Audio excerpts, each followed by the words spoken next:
Kag sa numero 1 sa mga balita subong adlaw.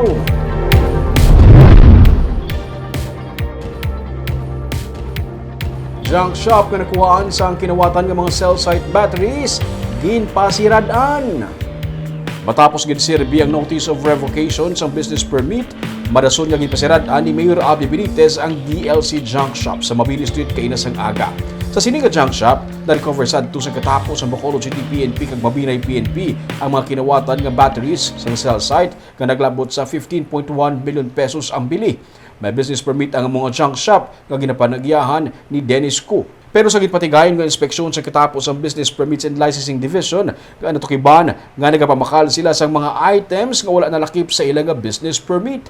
Nagpamalibad naman nga maghatag sa pahayag ang tagdumalahan sa junk shop. Sunod sa kay Councilor Al Victor Espino, separado nga kaso sa pagsupak sang anti-fencing law ang ipasaka bat sang syudad, batok sa tag-iya sang junk shop nga damlag pagin pasakaan man sang kaso sang Globe nga Telecommunications Company. Para sa kay Secretary to the Mayor Attorney Carol Joseph Cho, magaserbi ini nga paandam sa iban nga mga negosyante ilabi na sa mga junk shop nga wala nagasuporta sa kampanya sa syudad, ilabi na batok sa kinawatay sang kable kag iban pa nga propiedad sa mga telcos. Sa nagligad nga semana, sang ginakop ang 3 tanan ka mga persona nga magadulong kuntanis ang kinawatan nga batteries sa mga junk shop. Ginkasuhan na sang theft ang 3.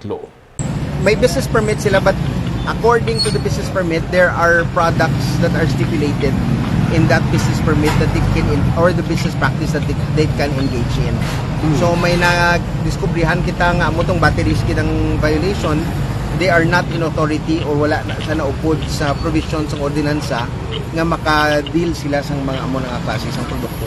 Ang ambal na ni Mayor, base niya sa kay Mayor, hindi sa gusto na may unwanted kita di sa City of Bacolod la nga mga amo nilo ka budlay niyang do ka may semblance of syndicate yung mga sindikato la. So amo na strong message ni Mayor, hindi niya pag-tolerate na mag-deliver di sa City of Bacolod.